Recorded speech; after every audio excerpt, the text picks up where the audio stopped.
একদিন এক অফিসার তার কাজের লোককে একটি হাঁস এনে দিলেন। হাঁসটি ভালো করে রান্না করার জন্য বলল।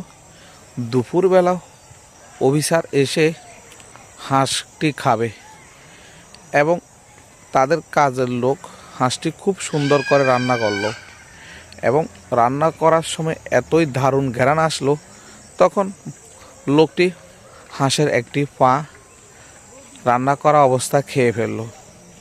এখন অফিসার খেতে এসে দেখে সব কিছু ঠিক আছে, শুধু হাঁসের একটি পা নাই। তখন অফিসার জিজ্ঞেস করলো, হাঁসের পা একটি কেন? ওই সময় কাজের লোক বলতে লাগলো, হাঁসটির পা একটি, হাঁসের পা একটি থাকে। তখন অফিসার কাজের লোকের সাথে ঝগড়া লেগে গেল। এমন সময় দেখলো বৃষ্টির সময় কিছু হাঁস বাহিরে বৃষ্টির মধ্যে দাঁড়িয়ে রইল। একটি পা উপর দাঁড়িয়েলো আর একটি পা ভিতরে। এমন সময় কাজের লোক বলতে লাগলো, দেখেন হাঁসের একটি পা। অফিসার দেখে হাতের তালি দেওয়ার সাথে সাথে হাঁসগুলো দৌড়ে পানির দিকে চলে গেল। তখন দুটি পা দেখলো। আর ওই সময় অফিসার বলতে লাগলো, হাঁসের দুইটি পা।